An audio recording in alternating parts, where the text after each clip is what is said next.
As the heavy steel doors hissed shut with a vacuum seal, I realized I wasn't just trapped on a floating fortress. I was trapped with three alphas who smelled like power, danger, and an obsession I couldn't escape. If you are a fan of immersive, high-tension boy love stories that keep you on the edge of your seat, make sure to subscribe to your BL boyfriend, like this video, and drop a comment below. Your support helps me bring these stories to life. Now, let's dive into the first chapter of this journey. Part 1, The Wrong Dock. Being a blind Omega in a world ruled by alphas was like walking through a minefield every single day. My name is Run, and my world is defined not by colors or shapes, but by the symphony of sounds and the complex tapestry of scents that surround me. Music was my only sanctuary, the only place where I didn't feel broken or vulnerable. That evening, the air at the harbor was thick with the scent of salt, rotting kelp, and the stinging exhaust of old diesel engines. A storm was brewing somewhere off the coast, and the wind carried a damp chill that made me shiver under my thin jacket. I moved carefully, my white cane tapping rhythmically against the weathered wooden planks of the pier.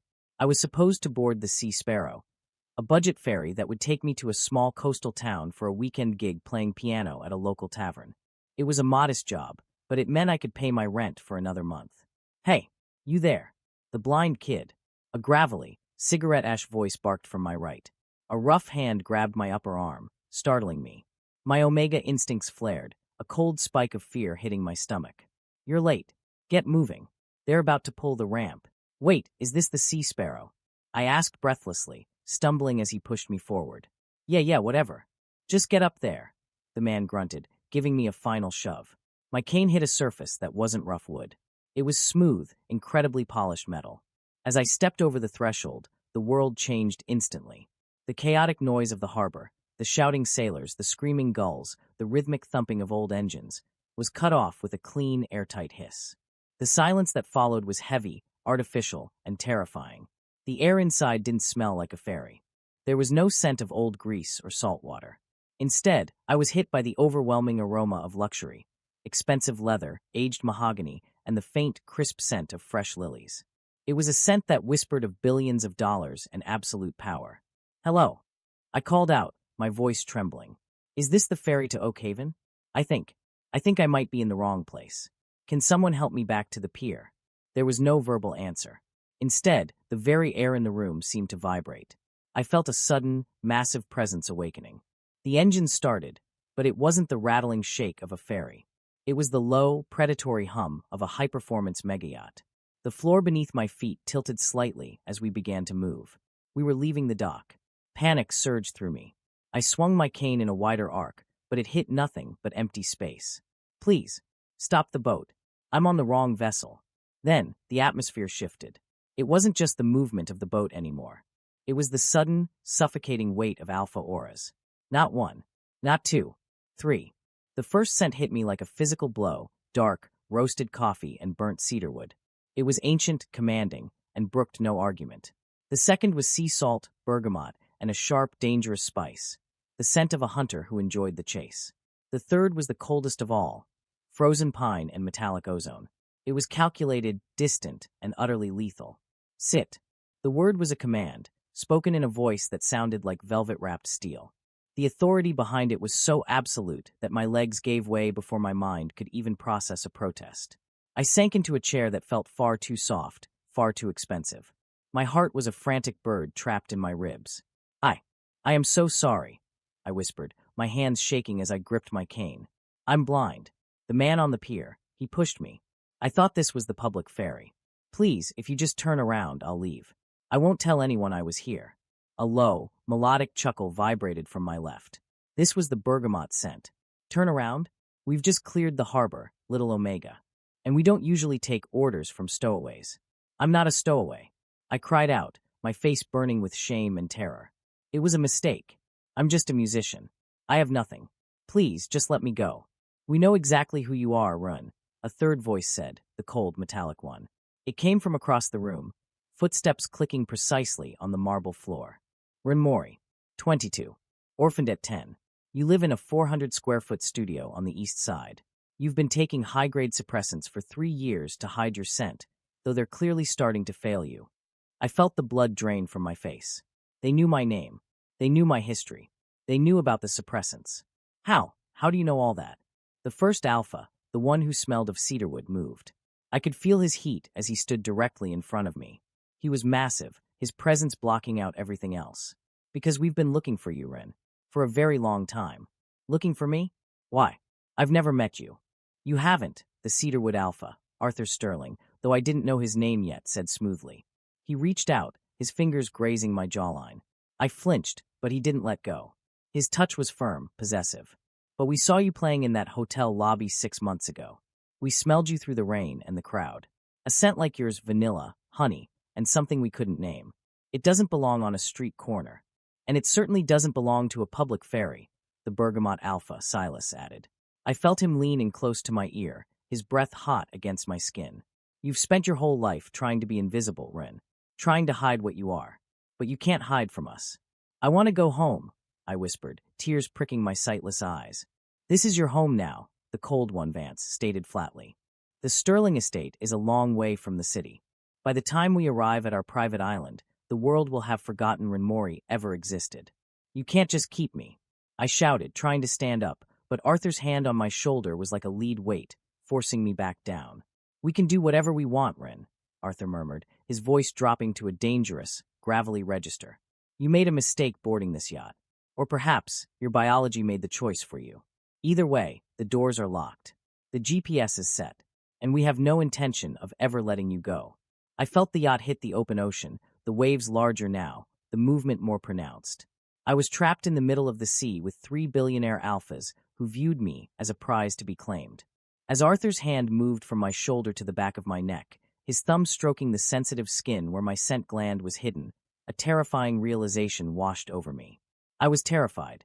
I was furious. But deep down, in the parts of me I had tried to numb with drugs for years, my Omega was finally waking up. And it wasn't screaming to run. It was screaming to belong. End of Part 1. Part 2, The Golden Cage.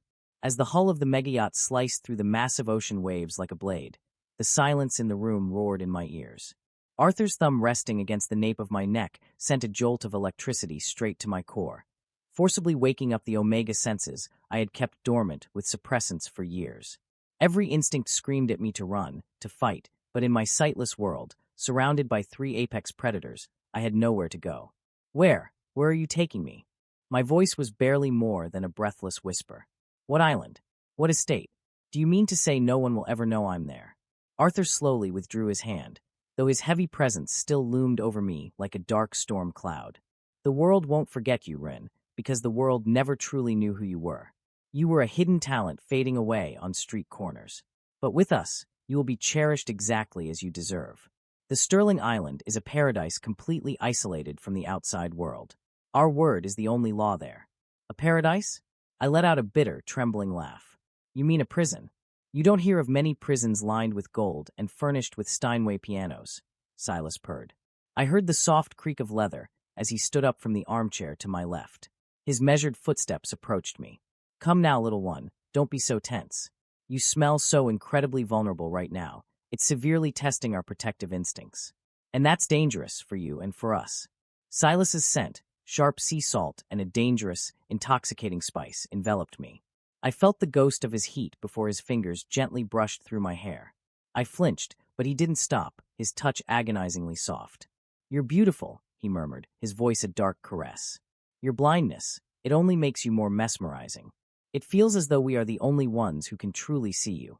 Don't touch me, I ground out through my teeth. But the slight quiver in my breath betrayed me.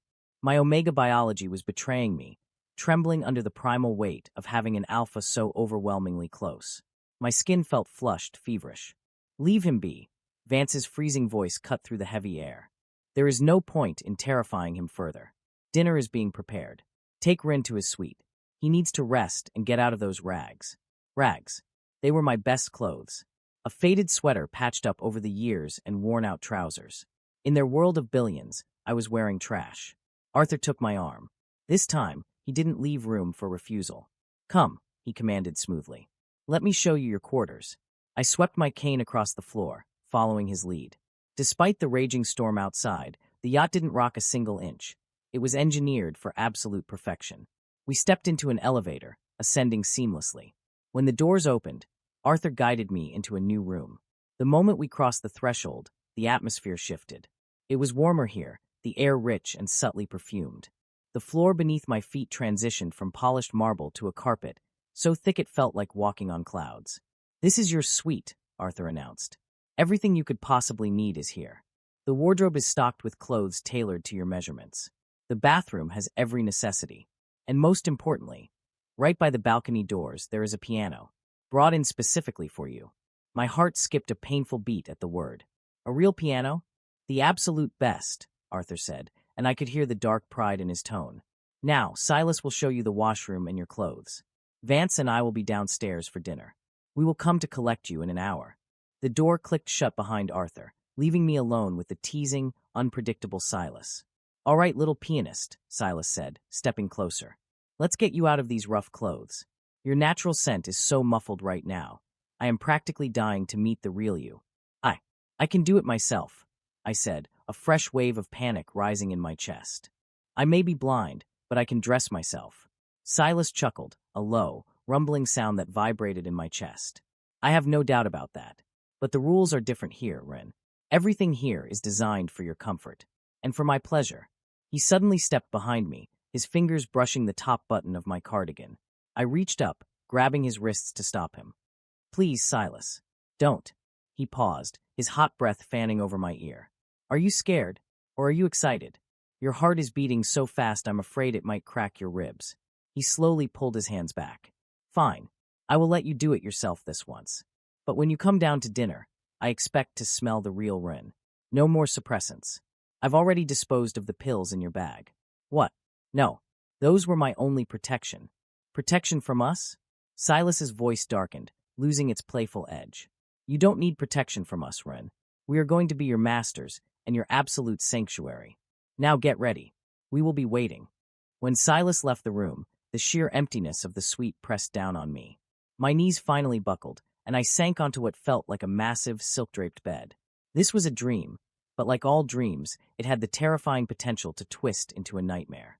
Sliding off the edge of the bed, I used my cane to map the floor until the tip hit polished wood.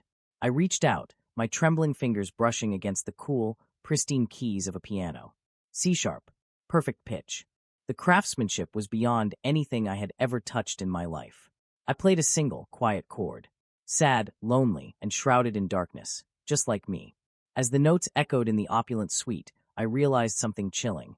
Inside this golden cage, these keys were my only remaining voice. An hour later, the door opened. I knew who it was instantly. Crushed pine needles and a sharp, metallic chill.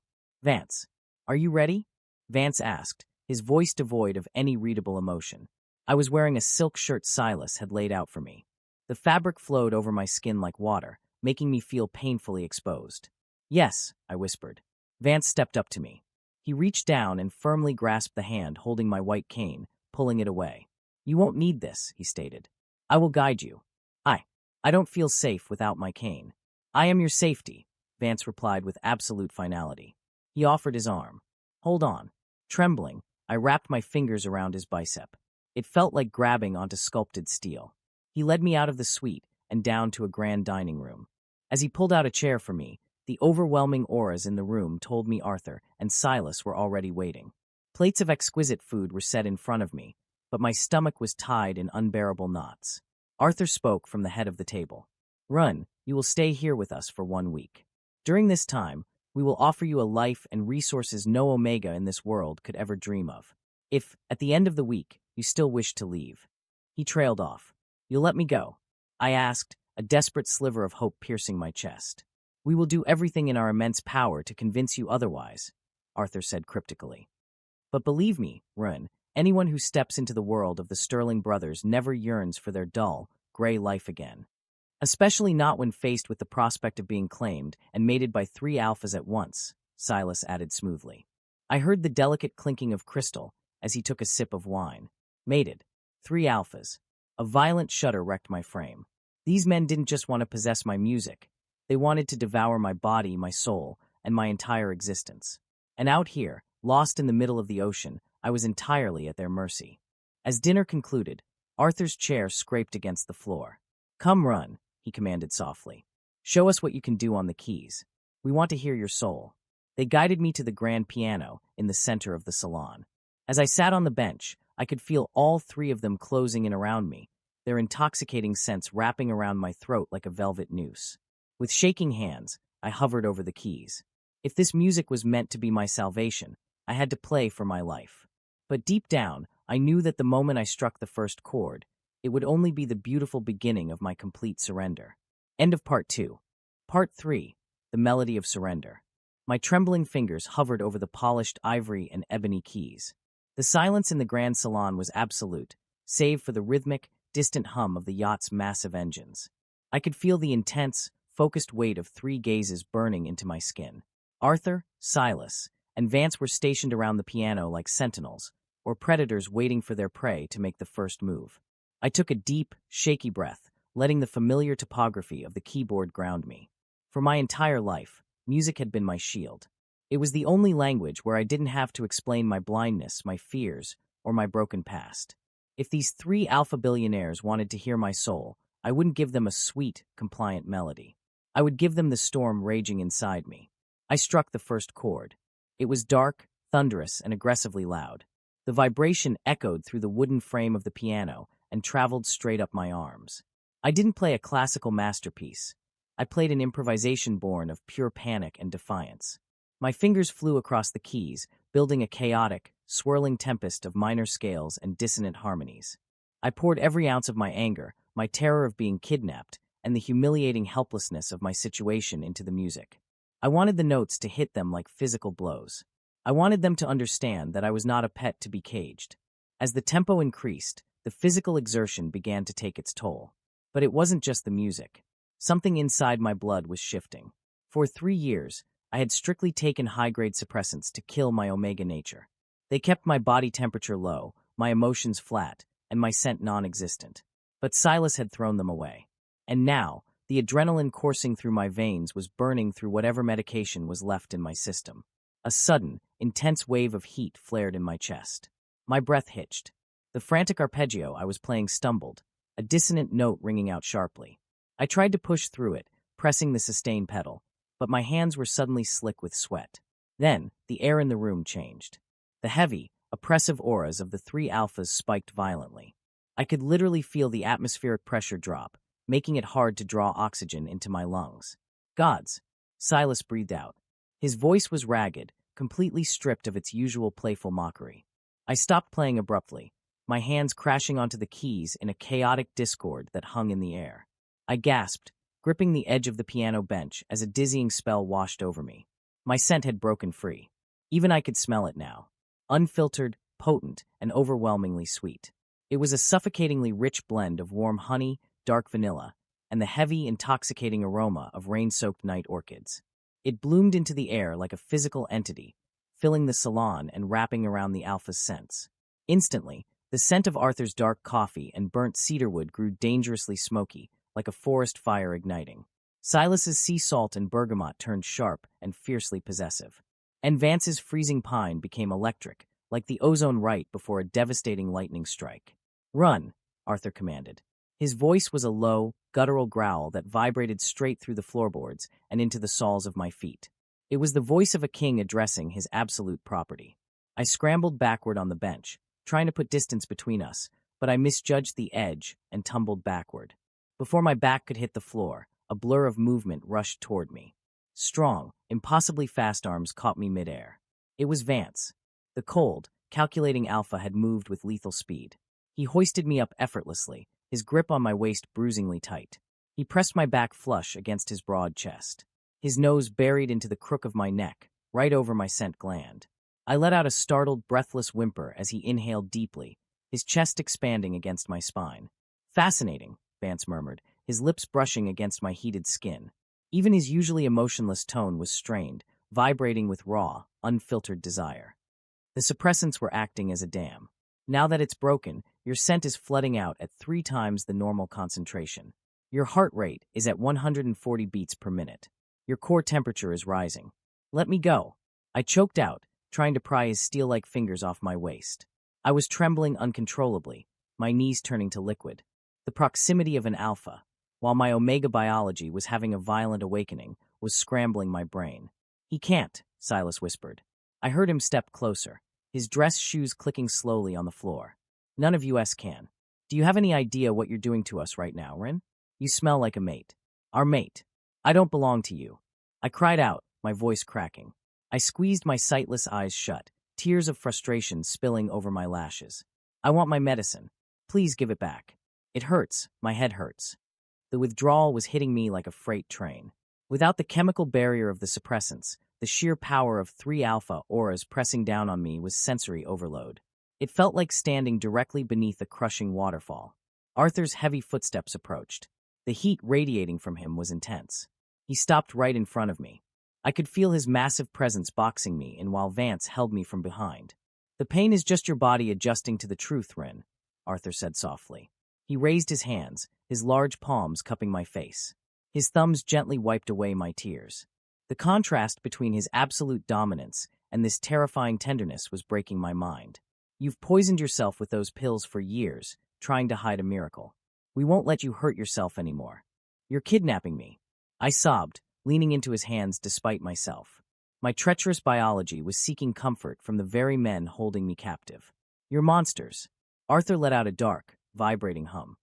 Perhaps we are, but we are your monsters now, and we take excellent care of what is ours. Silas moved in, his chest brushing against my arm.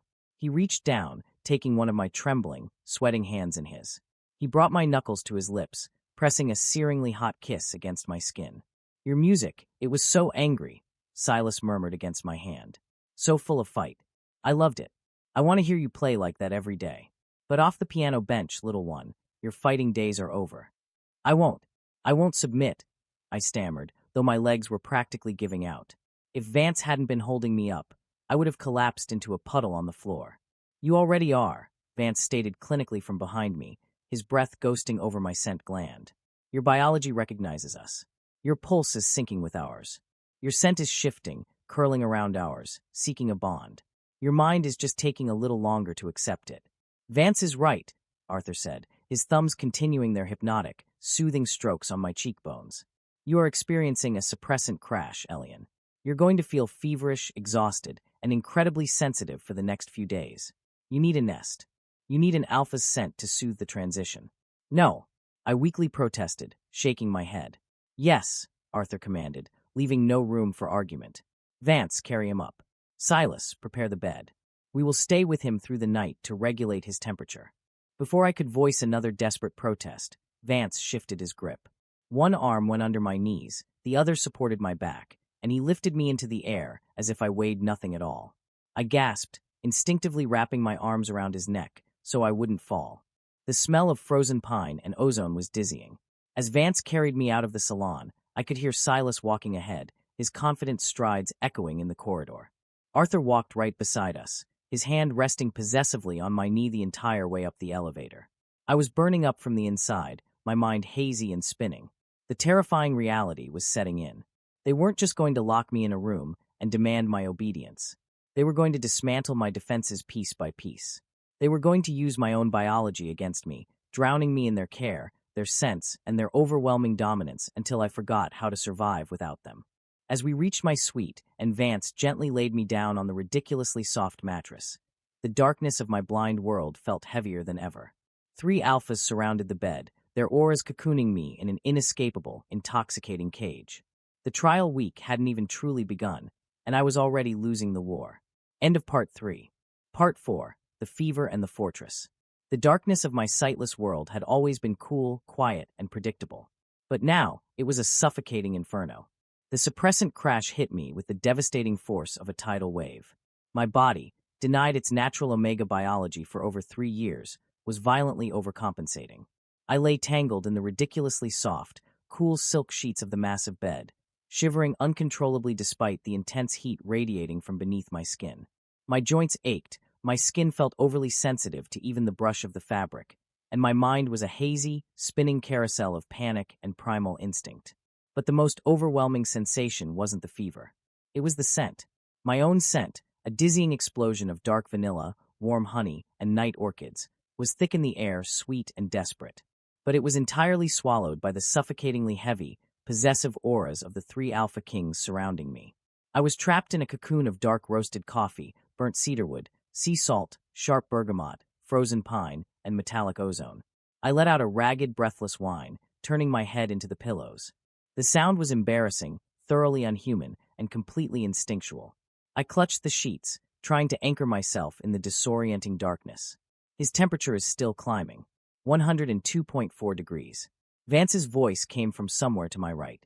It was as calm and clinical as ever, but underneath the ice, I could hear the dangerous, vibrating tension of an alpha watching his mate suffer. I felt the mattress dip, and then long, incredibly cool fingers pressed firmly against my forehead. The contrast of his icy touch against my burning skin drew a pathetic, relieved sigh from my lips. "The withdrawal is brutal," Silas murmured from my left. I heard the clinking of ice against crystal. "He's been suppressing a highly potent scent profile with cheap, black market chemicals. It's a miracle his nervous system hasn't collapsed. Here, little one, you need to drink." A strong arm slid under my shoulders, lifting me up against a solid, muscular chest. It was Silas. His scent of sea salt and bergamot wrapped around me, his body heat seeping into my shivering frame. I weakly tried to push him away, my hands pressing against his chest, but it was like pushing against a stone wall. "No, leave me alone," I rasped, my throat raw and dry. "Drink, Rin."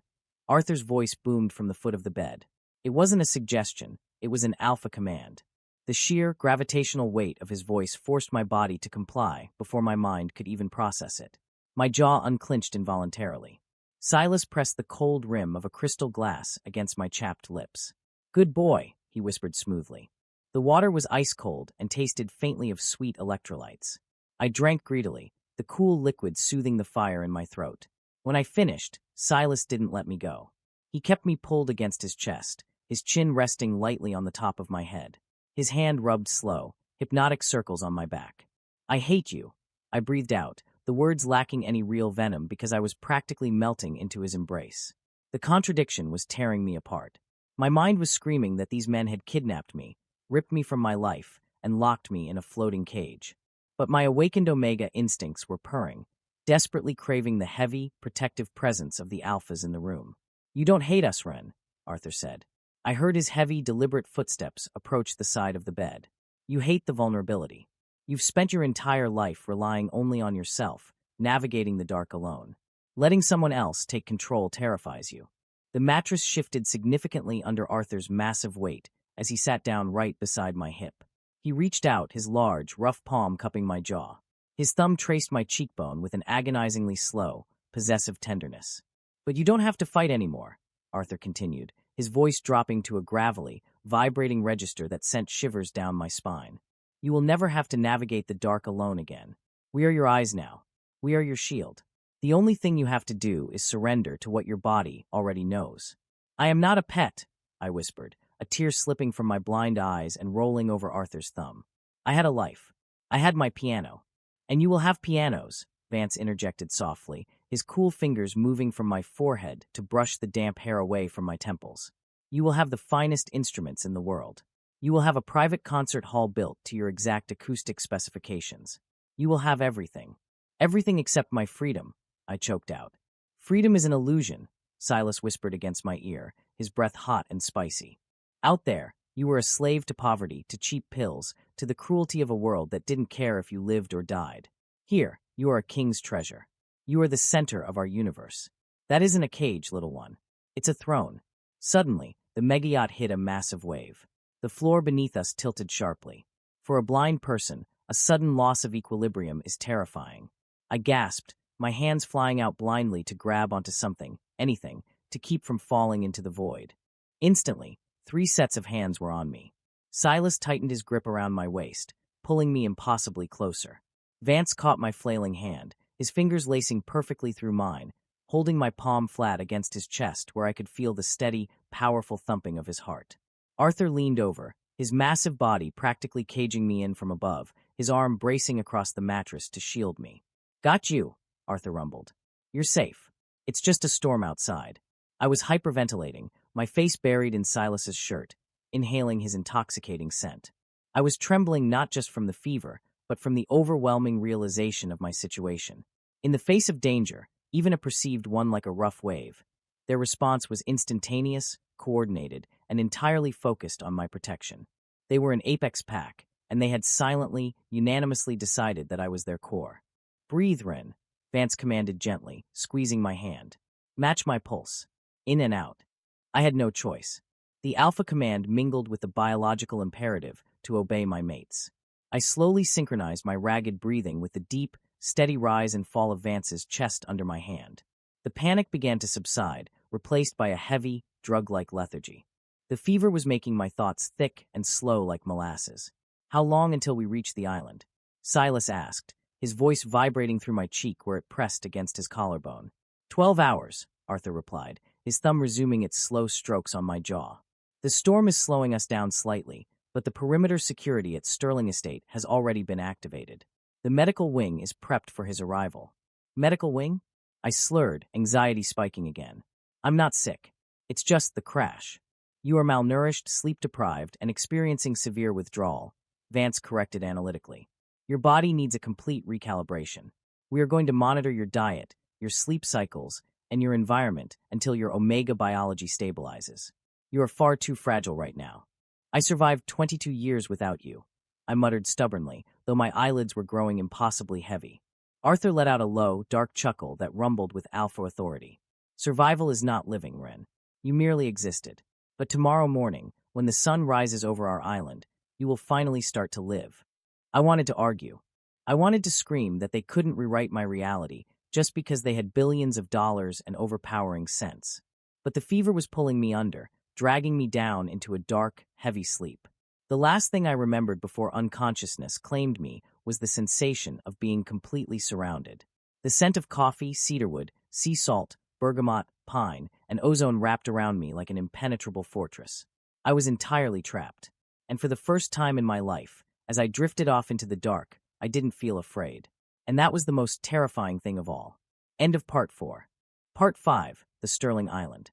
The relentless, deep vibration of the megayacht's engines, a hum that had seeped into my very bones over the last day, suddenly died away. The abrupt absence of sound was what woke me. I lay perfectly still, my mind slowly swimming up from the heavy, drug-like depths of the fever sleep. My body felt incredibly heavy, as if my limbs were cast in lead, but the burning heat that had tortured me the night before had settled into a dull, exhausted ache. My skin was sensitive, overly aware of the impossibly soft, high-thread count sheets draping over me. But it wasn't the silence or the sheets that anchored me to reality. It was the scent. The air in the room was saturated. It was a suffocating, intoxicating tapestry of dark roasted coffee, burnt cedarwood, sharp sea salt, bergamot, frozen pine, and metallic ozone. It was so thick I could practically taste it on my tongue, blending flawlessly with my own sweet, honeyed vanilla and night orchid scent. My omega biology, free from the chemical chains of suppressants, hummed a low, satisfied frequency in my chest. His breathing has changed. He's awake. The voice belonged to Vance. It came from somewhere near the foot of the bed, crisp, analytical, and layered with that freezing pine scent. Immediately, the mattress dipped beside me. The sudden heat radiating against my side was immense, like a furnace being opened. A large, calloused hand gently brushed the hair away from my forehead. The touch was undeniably Arthur's, firm, possessing an underlying strength that could crush bone, yet terrifyingly gentle against my skin. "Welcome back to the waking world, Elian," Arthur's dark, gravelly voice rumbled close to my ear. The sheer authority in his tone sent an involuntary shiver down my spine. "The fever has broken. You did beautifully." I swallowed hard, my throat dry. Where are we?" "We have arrived," Silas answered from my other side. I felt his knuckles graze against my cheek, trailing down to rest against my pulse point. "Welcome to Sterling Island, little one. The storm has passed, and the morning sun is perfectly warm." "I can walk," I muttered stubbornly, trying to push myself up on my elbows. My muscles immediately trembled, protesting the effort. My equilibrium was entirely shot. "Don't be ridiculous," Arthur commanded softly. Before I could even attempt to swing my legs over the edge of the bed, his massive arms slid beneath me, one under my knees, the other firmly supporting my back. He lifted me effortlessly against his broad chest. I gasped, instinctively grabbing onto his silk-clad shoulders. The smell of cedarwood and coffee enveloped me completely. I hated how safe it felt. I hated how my head naturally wanted to tuck itself into the crook of his neck. "My cane," I protested weakly. "I need my cane." "You don't." Vance's voice cut in as I heard the heavy suite door open. "As we told you last night, we are your eyes now. You will never need to tap at the dark again." Arthur carried me out of the suite, his strides long, perfectly measured, and completely unbothered by my weight. I focused on the sensory shifts to map my surroundings. We moved from the thick carpet of the hallway to a smooth, hard surface, marble, judging by the sharp click of Vance and Silas's footsteps beside us. Then, the distinct hiss of an airlock door opening. Suddenly, the atmosphere changed. The perfectly climate-controlled air of the yacht was replaced by the humid, rich breeze of a tropical morning. The warmth of the sun hit my face, a heavy, golden blanket of heat. I could hear the rhythmic, crashing roar of massive ocean waves against a rocky shoreline in the distance, and the rustling of large palm fronds swaying in the wind. The air smelled of exotic blooming flowers, damp earth, and salty sea spray, but even nature's perfumes couldn't mask the overpowering alpha scents of the three men surrounding me. "A vehicle is waiting," Silas noted. I heard the quiet hum of an electric engine. Arthur shifted me slightly, stepping into what felt like an open-air golf cart or a small rover, settling me onto his lap instead of the seat beside him. His arm wrapped securely around my waist, pinning me to his chest. Silas sat directly next to us, his thigh pressing heavily against mine, while Vance took the driver's seat. As we moved, the tires crunched rhythmically over a gravel path. I was utterly disoriented. The island sounded massive, wild, and entirely isolated. The realization settled over me like a heavy shroud. There were no sirens here. No distant hum of city traffic. No chatter of pedestrians. I was hundreds, maybe thousands of miles away from everything I had ever known. Are there other people here?" I asked, my voice barely carrying over the wind. "Staff," Arthur replied, his chin resting near my temple. "Security personnel, culinary staff, groundskeepers, and a full medical team. All highly vetted. All heavily bound by non-disclosure agreements. They know not to approach you. They know not to speak to you unless spoken to. You are the absolute center of this ecosystem. Run." "I don't want to be an ecosystem center," I whispered, gripping his shirt tighter as the rover took a sharp turn. "I just want my own life back." Silas chuckled, a low, rumbling sound that vibrated against my side. "Your old life was a tragedy, little one. We are giving you an empire. You'll understand soon enough." The crunching of gravel stopped, transitioning to smooth paving stones. The rover halted. I heard the grinding of massive, heavy hinges, gigantic wooden doors opening, groaning under their own weight. Arthur carried me out of the vehicle and walked forward. The moment we crossed the threshold, the acoustics shifted dramatically. The sound of the wind and the ocean was muted, replaced by a profound, echoing vastness. The ceilings had to be incredibly high. My ears picked up the subtle reverberations of our breathing bouncing off distant walls. The air here was cool, smelling of ancient wood, expensive waxes, and fresh lilies. "The main foyer," Vance stated, his footsteps echoing sharply on the stone floor. "The estate spans over 40,000 square feet. It has been completely retrofitted for your safety over the last 3 months." My heart pounded. 3 months? You started building this 3 months ago. When you first saw me. When we first claimed you in our minds, Arthur corrected smoothly, continuing to carry me down a long corridor. "The moment we caught your scent in that hotel lobby, the island's renovations began. Every sharp corner has been smoothed. The floors have varying textures to help you navigate organically. The acoustic paneling in the main halls has been adjusted so you can hear the dimensions of the rooms without getting disoriented." I was speechless. The sheer scale of their obsession was terrifying. They hadn't just kidnapped me on a whim. They had orchestrated an entire, inescapable reality for me. They had fundamentally restructured their world to cage me perfectly. Arthur finally stopped and gently lowered me to my feet. My bare toes sank into an incredibly plush, thick rug. Before my knees could buckle from weakness, Silas's arm snaked around my waist, holding me flush against his side. "Open your ears, Rin," Silas whispered, his breath teasing my earlobe. "Tell us what you hear." I stood still, letting my senses expand. The room was large, but not cavernous like the foyer. The acoustics were incredibly tight, perfectly balanced. There were no harsh echoes.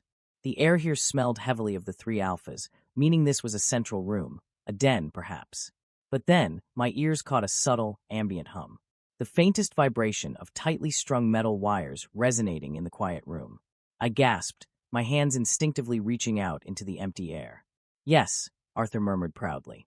He took my hand and guided me forward a few steps. My fingertips brushed against smooth, polished wood. Then, they traced downward, finding the cool, familiar edge of ivory and ebony. It was a piano. But the moment my fingers grazed the keys, I knew this wasn't just any piano. The weight of the keys, the flawless texture. A custom-built concert grand, Vance said from behind me, his tone radiating a cold, clinical satisfaction. The soundboard is crafted from centuries-old spruce. We had the action mechanism perfectly weighted to match the exact pressure you used on that broken piano in the hotel. It responds to the slightest shift in your emotion. Tears pricked my sightless eyes. It was a masterpiece. An instrument I could never have touched in 100 lifetimes on my own. It was everything I had ever dreamed of, handed to me on a silver platter by the very men who had stolen my freedom. "Sit," Arthur commanded gently. Silas guided me onto a wide, velvet-cushioned bench. I sat there, my hands hovering over the keys, trembling violently. "You see, Elian," Arthur's voice came from just behind my right shoulder. "We don't want to destroy you. We want to cultivate you. Out there, your talent was dying in the dark. Here, you have the perfect acoustics, the perfect instrument, and the perfect audience. And if I refuse to play?" I challenged, my voice cracking, a final, desperate attempt at rebellion. Silas leaned in from my left, his lips brushing against my cheek as he spoke. "Then the island will be very quiet. But you are an Omega, Ren, and you are an artist. You need to express, just as much as you need to be claimed. We have all the patience in the world. We can wait for you to strike the first chord." They were right, and that was the agony of it. The piano was a siren call. The scent of the alphas was a heavy, intoxicating drug pulling my biology into submission. I was physically weak, emotionally battered, and completely isolated on an island in the middle of nowhere. I lowered my hands. My fingers pressed into the keys, playing a single, flawless, heartbreakingly beautiful chord. The sound filled the room, rich and devastating, echoing perfectly off the acoustically tuned walls. I heard 3 deep, synchronized sighs of pure alpha satisfaction. The trap had snapped completely shut, and the cage was made of pure gold. End of Part 5. Part 6, The Erased Past. The resonance of that single, flawless chord hung in the air long after my fingers had left the keys. It felt like a confession, a surrender. I pulled my hands back quickly, resting them on my lap, my chest heaving as if I had just run a marathon.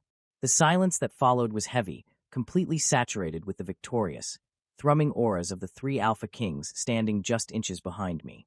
"Beautiful," Silas murmured. I felt his chest press against my back, his hands sliding over my shoulders to rest casually, yet immovably, over my collarbones. "See? This is where you belong. Not in some damp basement, but here, creating magic for us." "I want to go to my room," I whispered, my voice trembling so hard it barely sounded like my own. The fever from the suppressant crash had broken, but my body was left incredibly weak, my nerves entirely frayed.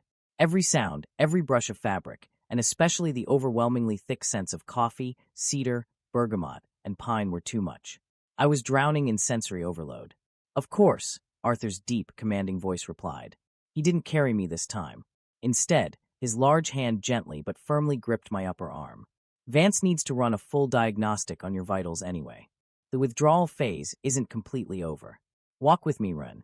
I stood up on shaky legs. Silas reluctantly let me go, but Arthur's grip kept me perfectly anchored.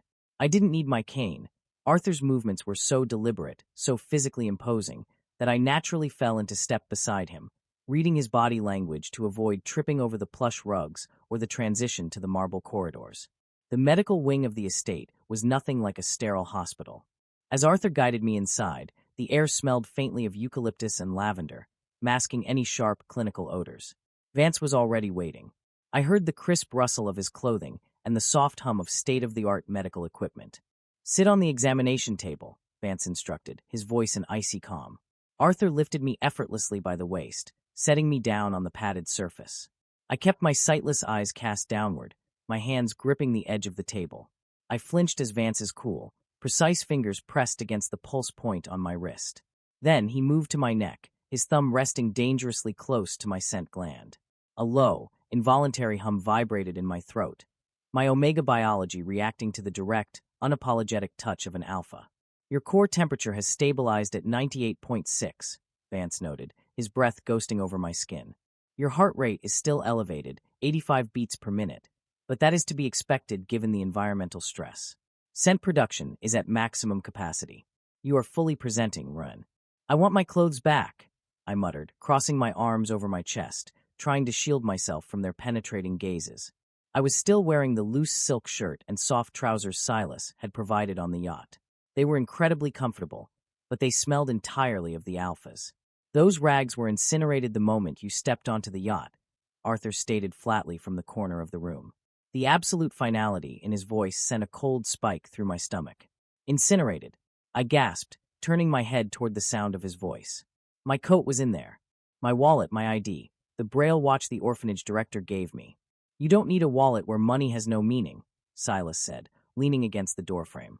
I could hear the casual, infuriating smirk in his tone. You don't need an ID because you are no longer a citizen of that world. And you don't need a watch, little one. Your schedule is dictated by us now. Panic, hot and blinding, flared in my chest. You destroyed everything?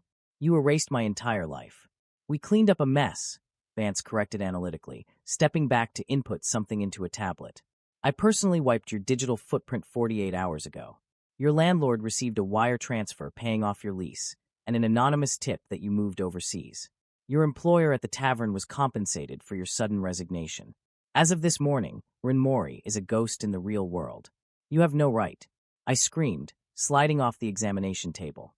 My legs wobbled, but sheer, unadulterated fury kept me upright. You can't just delete a human being. I am a person. I had a life. I lunged blindly toward the door, my hands outstretched, desperate to escape this suffocating, terrifying reality. I didn't even make it 3 steps. A massive, immovable wall of muscle stepped into my path. I crashed hard into Arthur's chest. Before I could even bounce back, his arms wrapped around me like steel cables, pinning my arms to my sides. I kicked, I thrashed, I twisted my body with every ounce of strength I had, but it was like fighting a mountain. Arthur didn't even budge. He just stood there, absorbing my frantic blows, holding me with a terrifying, calm dominance. Let me go, you monsters. I sobbed, the fight slowly draining out of me as my muscles burned with exhaustion. Shoo, Arthur rumbled, his voice dropping into a dark, soothing register. One of his large hands moved to the back of my head, pressing my face firmly against the crook of his neck. The scent of dark roasted coffee and burnt cedarwood flooded my senses, so thick it felt like a sedative. Fight all you want, Ren. Let it all out. But understand this. There is no door on this island that leads back to your past. The only way forward is with us. My breathing hitched. Tears soaked into the expensive fabric of his shirt. I hated myself for how good he smelled, for how safe his massive arms felt around my trembling body. My Omega instincts were completely sabotaging my rational mind, releasing endorphins in response to the Alpha's protective hold. He's exhausted, Silas noted quietly, stepping closer. I felt his hand gently brush down my spine. The emotional spike is draining his remaining energy. He needs to eat. He hasn't had a proper meal in over 30 hours. Take him to the atrium, Vance instructed. I will have the kitchen send in the prepared meal plan. High protein, rich in omega fatty acids. We need to rebuild his muscle mass and stabilize his nervous system. Arthur didn't let me walk. He simply scooped me up into his arms again. I was too tired to protest, my head falling limply against his shoulder. The fight had taken everything out of me. They had erased my past, and fighting them felt like punching water. He carried me out of the medical wing and down another series of echoing corridors. The air grew warmer, more humid, and smelled intensely of blooming jasmine and orchids. We had entered an indoor atrium. Arthur set me down on a plush, wide chair. A moment later, I heard the subtle clinking of porcelain and silverware being placed on a table in front of me. The smell of roasted salmon, glazed root vegetables, and fresh, buttery bread made my stomach clench violently with hunger. Eat, Arthur commanded, taking a seat directly to my right. Silas sat to my left, and Vance took the seat across the table. I was perfectly boxed in. I reached out tentatively, finding the edge of the plate, then the heavy silver fork. My hands were still shaking slightly. As I took the first bite, the flavor exploded on my tongue. It was the most incredible thing I had ever tasted, perfectly seasoned and cooked. Despite my anger and despair, my starved body betrayed me, and I began to eat quickly. Slowly, Ren, Vance warned smoothly. Your stomach is not used to such rich food. Chew properly. To emphasize the point, Silas reached over, his fingers gently brushing against my jawline. We have all the time in the world, little one. Enjoy it. As I ate, the 3 of them spoke over me, discussing business, global logistics, and corporate acquisitions worth billions, as if they were talking about the weather. They didn't include me in the conversation, but their auras were wrapped tightly around me, a constant, heavy reminder that I was the center of their gravity. The acquisition of the Tokyo tech firm is complete, Vance stated calmly, cutting his food. But we need to adjust the supply chain routes. The weather patterns in the Pacific are disrupting the freighters. I'll handle it tomorrow, Arthur replied. Right now, my schedule is completely cleared for the next 2 weeks. We need to focus on establishing the pack dynamic here. Ren's scent is sweet, but there is still an underlying note of distress. He hasn't fully submitted.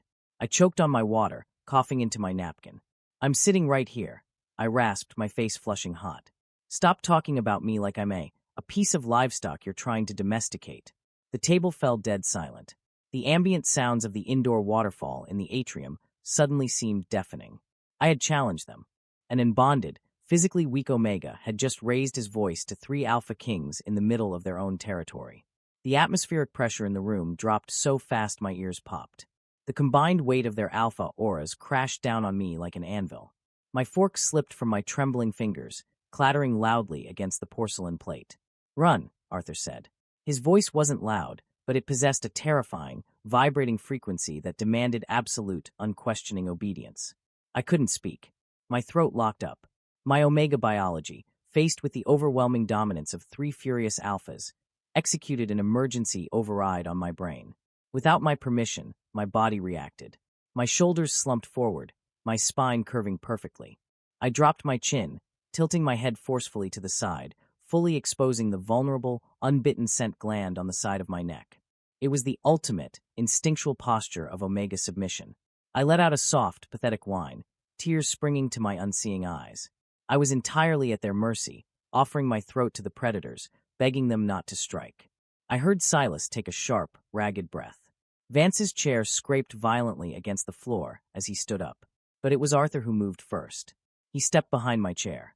I felt his massive hands grip my shoulders, his thumbs pressing into my collarbones. He leaned down, his face hovering right over my exposed scent gland. I could feel his hot breath on my skin. You see, my beautiful Omega, Arthur whispered darkly, his lips practically brushing my neck, sending violent shivers down my spine. Your mind still wants to fight, but your body already knows exactly who you belong to. End of Part 6. Part 7, The Mark of the Kings. My neck was bared, completely exposed to the apex predators of the room. My pulse fluttered wildly against my extremely sensitive skin, a frantic drumbeat broadcasting my total submission. The silence in the atrium was absolute, broken only by my own ragged breathing and the terrifyingly dark, vibrating hum echoing from deep within Arthur's chest. I waited for the bite.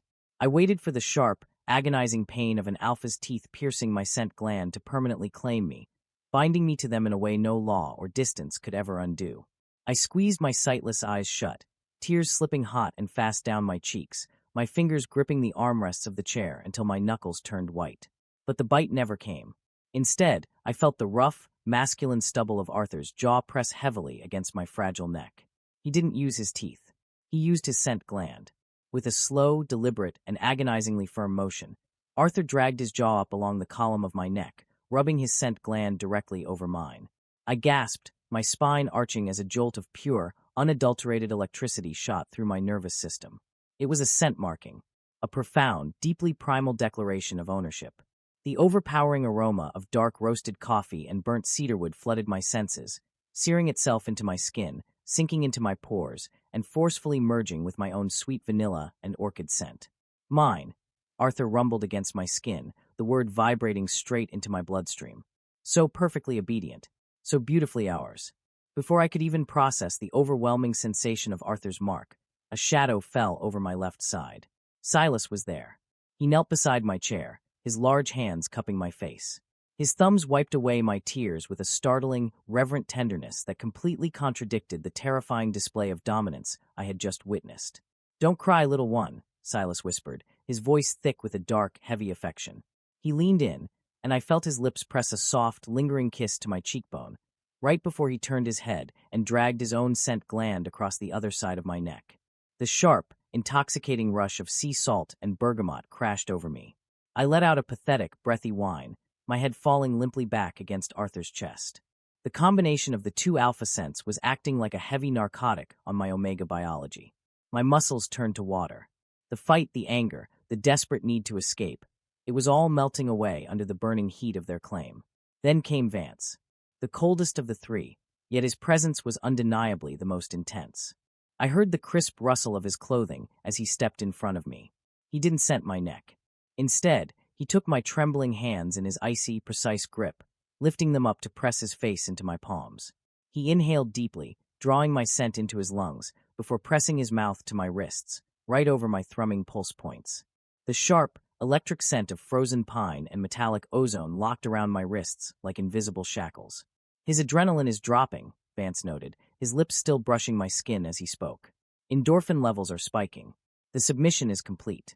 His body has fully accepted the pack dynamic. I didn't. I slurred, my tongue feeling thick and useless. I wanted to say I hadn't meant to submit, that it was just an instinctual reflex, a biological malfunction. But the words wouldn't form. Arthur's hands slid down my shoulders, wrapping around my chest to pull me firmly against him. You don't need to speak, Ren. We know. We know how much your mind is struggling to catch up with your heart. We will be patient. Take him to the sanctuary, Silas murmured, standing up. The atrium is too open. He needs an enclosed space. His scent is too frantic. He needs to nest. Nesting. The word sent a bizarre, euphoric thrill through my hazy mind. It was a deeply ingrained Omega instinct, one I had read about but never experienced because of the suppressants. The overwhelming urge to build a safe, enclosed space filled with the sense of one's mates to feel secure. Arthur didn't hesitate. He lifted me from the chair, cradling me against his massive chest as easily as if I were a child. I didn't fight him this time. I couldn't. I instinctively buried my face into his neck, inhaling the rich cedarwood and coffee scent that now felt entirely like home. My arms went around his shoulders, clinging to him for dear life as he carried me deeper into the sprawling estate. As we moved, the ambient sounds of the house changed. The echoing vastness of the halls faded, replaced by a dense, muffled quiet. The acoustics became incredibly soft, absorbing every footstep. The air grew warmer, the humidity perfectly controlled. We designed this room specifically for your comfort, Vance said, walking just ahead of us to open a heavy, padded door. There are no hard edges here. The acoustics are engineered to prevent any sensory disorientation. It is located at the exact center of the estate, the most secure location on the island. Arthur stepped inside and slowly lowered me down. My bare feet didn't meet rug or wood. They sank deep into a sea of pure, unadulterated softness. I dropped to my knees, my hands blindly exploring the terrain. It wasn't a bed. It was a massive, sunken structural pit in the floor, spanning at least 15 feet across, entirely filled with layers upon layers of blankets, pillows, and cushions. But it was the texture and the smell that made my breath hitch. My fingers brushed over thick cashmere, cool silk, heavy furs, and soft cotton. And every single piece of fabric was absolutely saturated with the scents of the three alpha kings. It was a sensory masterpiece. It was an alpha-made nest, built specifically to soothe an anxious, newly awakened Omega. A primal, involuntary purr began to rumble in the back of my throat. I couldn't stop it. My hands immediately began to pull the fabrics, rearranging them, pulling a heavy cashmere blanket that smelled fiercely of Vance over my lap, and clutching a silk shirt that radiated Silas's bergamot scent to my chest. I crawled deeper into the center of the sunken nest, sinking into the intoxicating safety of it. Gods, look at him, Silas breathed out, his voice rough with absolute adoration. He's perfect. The mattress shifted heavily as all three alphas stepped into the nest. The sheer concentration of their auras in this enclosed, padded room was intoxicating. Silas lay down behind me, his chest pressing flush against my back, his long legs tangling with mine. He draped a heavy, fur-lined blanket over us both, effectively sealing us in a cocoon of warmth. Arthur sat near my head, his large hand gently stroking my hair, his thumb occasionally tracing the shell of my ear. Vance sat at my feet, his cool hands firmly massaging my calves, expertly relieving the tension in my exhausted muscles. I was completely trapped, pinned down by billions of dollars of power and an obsessive, primal love that I couldn't begin to comprehend. Why? I whispered into the quiet room. The darkness of my vision felt less like a void now, and more like a warm, heavy blanket. Why me? You could have anyone. You could have perfectly bred Omegas from the most powerful families in the world. Omegas who can see, who aren't broken. Arthur's hand stopped stroking my hair. The silence that followed was heavy, pregnant with a terrifying sincerity. "Because power is cold, Elian," Arthur finally answered, his voice stripping away all the commanding alpha authority, leaving only a raw, echoing truth. "For 20 years, we have lived at the absolute summit of the world. We have crushed empires, acquired nations' worth of wealth, and controlled the fates of millions. We have everything. And yet, our lives were completely, utterly silent. We are apex predators," Silas whispered against my neck, his lips brushing the newly marked skin over my scent gland. "But a predator without a heart is just a machine. You think you are broken because you can't see the world? Run, until we heard you play that piano, until we caught your scent in the rain. We couldn't feel the world." Vance's cool hands moved to my ankles, his grip possessive and grounding. "Those perfectly bred Omegas you speak of, they smell like ambition. They smell like calculated transactions. You smell like pure, unfiltered soul. When you play your music, you bleed your emotions into the air. You are the only real thing we have ever encountered." Tears welled up in my eyes again, soaking into the silk shirt I was clutching. I had spent my entire life feeling invisible, believing that my blindness and my orphan status made me unlovable, a burden to society. I had hidden in the darkest corners, suppressing my true nature just to survive. And now, 3 of the most powerful men on the planet were sitting in a nest of blankets, confessing that I was the very center of their universe. "But I don't know how to be yours," I sobbed quietly, the last of my defenses crumbling to dust. "I don't know how to live in this world." Arthur leaned down, his lips pressing a firm, deeply reassuring kiss against my forehead. "You don't need to know anything, my sweet Omega. You just need to exist. You play your piano.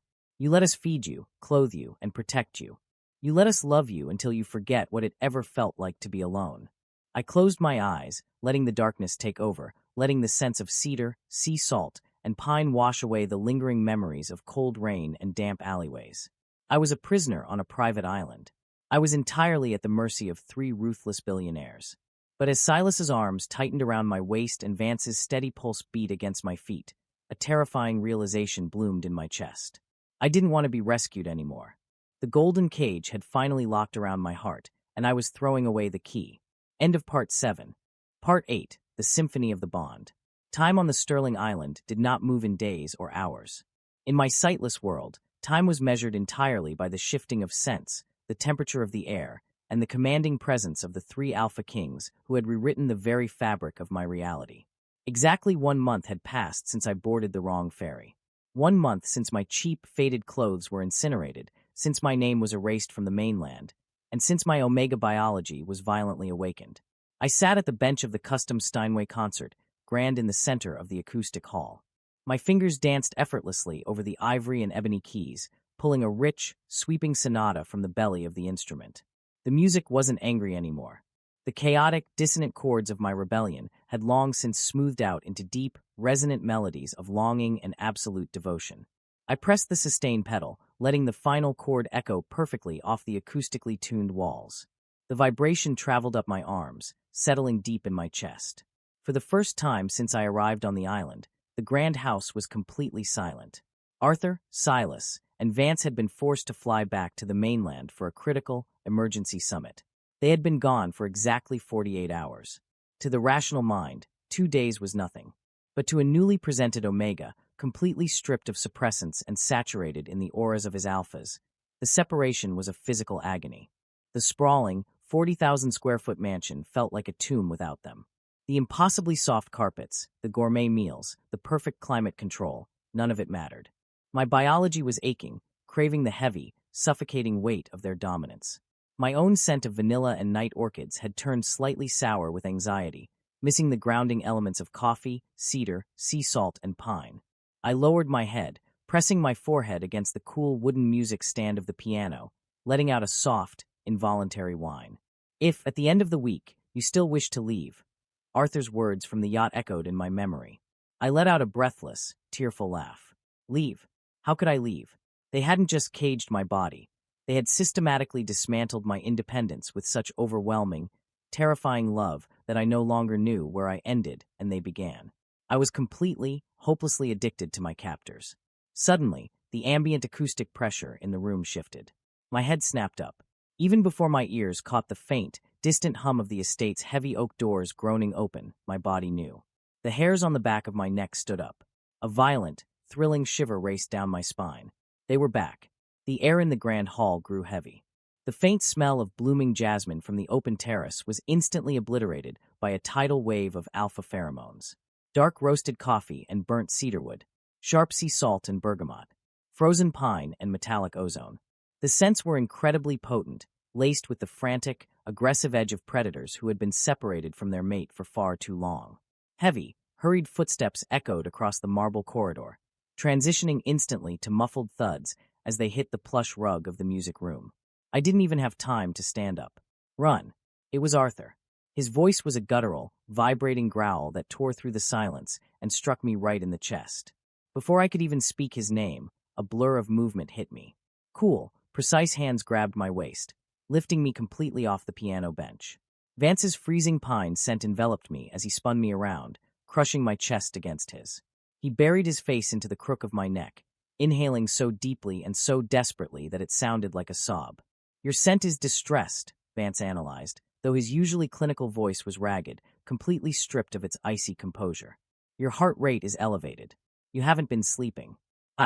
I couldn't, I stammered, my hands instinctively flying up to grip the lapels of his expensive suit jacket. The fabric was crisp, but beneath it, his muscles were tense as coiled springs. It was too quiet. The nest felt too empty.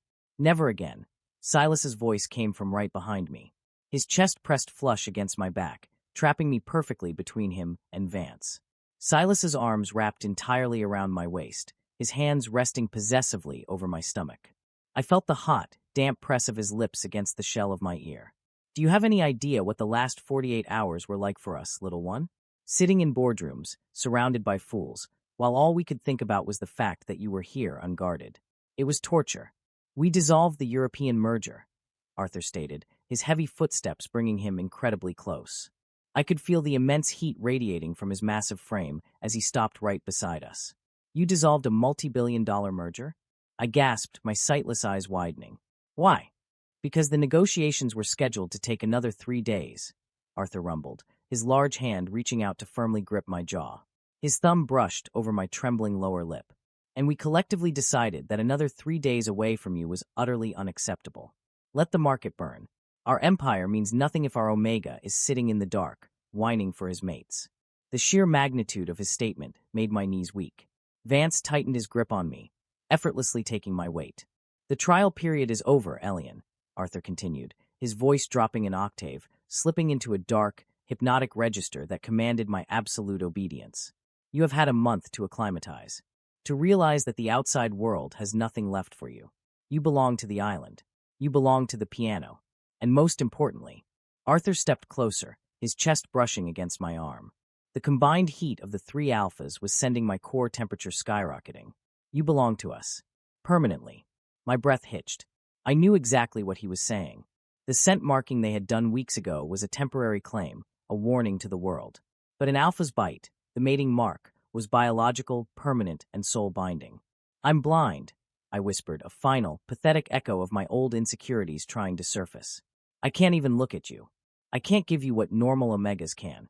We don't want normal, Vance murmured against my skin, his lips brushing the delicate pulse point on my throat. Normal is tedious. You are a masterpiece, Rin. You see the world in frequencies and emotions that we could never comprehend. When you play, you give us your soul. In return, we are giving you everything else. Silas's hands slid up my chest, his fingers expertly unbuttoning the collar of my silk shirt, pushing the fabric aside to fully expose my neck and shoulders. No more hiding, little one. No more suppressants. No more cold, empty apartments. Tonight, we rewrite your biology forever. I didn't fight them. The truth was, the fight had died the moment I played that first chord on their piano. I let my head fall back heavily against Silas's shoulder, fully exposing the sensitive, unblemished scent gland on the right side of my neck. My surrender was the trigger. The atmospheric pressure in the room shattered. Arthur let out a deafening, chest-rattling alpha roar that vibrated through the floorboards. He stepped into my space, his massive hands gripping my shoulders with bruising, desperate strength.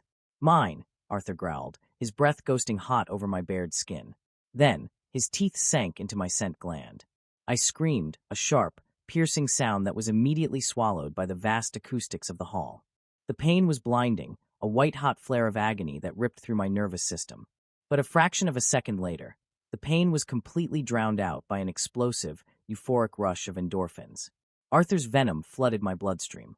It felt like liquid fire, racing through my veins, rewriting my DNA, tearing down every wall I had ever built. The scent of dark roasted coffee and burnt cedarwood exploded in my mind, anchoring my soul to his. As Arthur pulled back, his tongue soothing the bleeding mark he had just claimed, I was practically convulsing in Silas and Vance's arms. "My turn," Silas breathed out, his voice thick with unadulterated lust and devotion. He shifted me slightly, exposing the left side of my neck. Without hesitation, Silas's teeth pierced my skin. The sharp, intoxicating surge of sea salt and bergamot crashed into me like a tidal wave, perfectly intertwining with Arthur's venom. I sobbed out loud, my hands gripping Vance's jacket so hard my knuckles popped. The sheer sensory overload was shutting down my brain, leaving nothing but pure, biological ecstasy. Finally, Silas withdrew, pressing a soft, reverent kiss over his permanent claim. I was limp, completely, utterly undone. My chest heaved, my breath coming in short, ragged gasps. I could feel the two distinct, burning marks on my neck, pulsing with the heavy, possessive heartbeats of two alpha kings. But it wasn't over. Vance gently turned my face toward him. The coldest alpha, the one who calculated everything, was trembling. I could feel the minute shake in his icy fingers as he cradled my jaw. "The neck is the traditional mark," Vance whispered, his lips hovering over mine. "But I need you to know, Run, that my claim goes deeper than biology. It goes straight to the core of your art." He lifted my right hand, the hand that played the complex melodies, the hand that had drawn them to me in that rainy hotel lobby. Vance pressed his mouth to the delicate skin of my inner wrist, right over the main artery. And then he bit down. I gasped sharply, my eyes rolling back into my head. The metallic, frozen pine sent shots straight up my arm and directly into my heart. It was a terrifyingly intimate claim, branding the very hands that created my music. When Vance finally released my wrist, smoothing his tongue over the puncture wounds, I couldn't stand anymore. My legs completely gave out. Arthur and Vance caught me effortlessly, while Silas supported my back.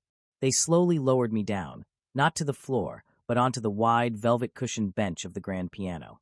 I sat there, gasping for air, completely saturated in their scents, my blood humming with their venom. I was no longer Renmori, the blind orphan playing for pennies. I was the bonded mate of the Sterling Kings. Arthur knelt in front of me, his massive hands resting on my knees. Silas sat beside me, his arm wrapped tightly around my waist, his chin resting on my shoulder. Vance stood behind me, his hands resting possessively over my heart. "Tell us what you see, Elian," Arthur commanded softly, his thumb drawing slow, soothing circles on my thigh. I closed my sightless eyes, taking a deep, shuddering breath. I didn't see the dark anymore. The void had been entirely painted over by the overpowering, colorful symphony of their scents, their heat, and the unbreakable bond thrumming in my veins. "I see," I whispered, a tear of absolute, terrifying joy slipping down my cheek. "I see home." Arthur smiled, a sound I could hear in the deep vibration of his chest. Silas pressed a kiss to my marked neck, and Vance's fingers tightened over my heart. The heavy steel doors of the yacht had locked me in, but it was their love that had finally set me free. End of story. All right, lovely listeners of your BL Boyfriend, we have reached the end of Ren's dark yet utterly mesmerizing journey. This wasn't just a kidnapping story. It was an incredibly intense symphony of a suppressed identity, fear, and ultimately, unconditional acceptance. One of the most striking aspects of the story was undoubtedly how Ren perceives the world. His lack of sight took the tension and passion to a completely different level. The sharpness of his other senses, especially his hearing and sense of smell, combined with his Omega biology, turned the auras of the three powerful alphas into a massive force that Ren didn't just feel, but was practically crushed under. For him, the dark wasn't an empty void. It was a dense canvas echoing with scents, touches, and sounds. When we look at the Sterling brothers, we see a flawless, even terrifyingly perfect harmony of three different powers. Arthur represents absolute authority, an unshakable protective instinct, and the leadership of the pack. Silas is the side that pushes boundaries, provocative, yet incredibly affectionate and soothing. And Vance, with his icy analytical mind, is the control mechanism ensuring everything runs flawlessly from start to finish. But one of the most remarkable details in the final scene was definitely Vance's move. In addition to the traditional neck marking, Vance biting Ren's piano-playing wrist wasn't just an ordinary instinct of possession. It was a display of that obsessive yet profound respect for not just Ren's body or Omega nature, but for his talent, his art, and his soul. In the beginning, that luxurious island was a cage made of gold for Ren. The forced erasure of his past and the rewriting of his life without his consent was highly traumatic. However, Ren's true battle wasn't with the Sterling brothers, but with his own Omega nature that he had drowned out with pills for years. In the end, Ren's surrender wasn't actually a defeat or a weakness. After years of cold, fear-filled loneliness, it was him finally accepting the warm, sheltered home he truly belonged to. Just as an instrument produces a flawless sound when perfectly tuned, Ren found his inner peace when he stopped fighting his own biology and yielded to his mates. So, what do you guys think about this striking story? If you were in Ren's shoes, what would your reaction be in that medical room when you found out your entire past was erased in an instant? And which Alpha's approach, Arthur, Silas, or Vance, affected you the most? Share your thoughts with me right down below in the comments. I will be reading every single one of them. If you love these kinds of intense, passionate, and immersive boy love stories, please don't forget to like the video and subscribe to the Your BL Boyfriend channel. Your support is what allows me to bring more legendary stories to life. Until the next breathtaking story, take great care of yourselves and keep listening to that beautiful melody in the dark. Goodbye.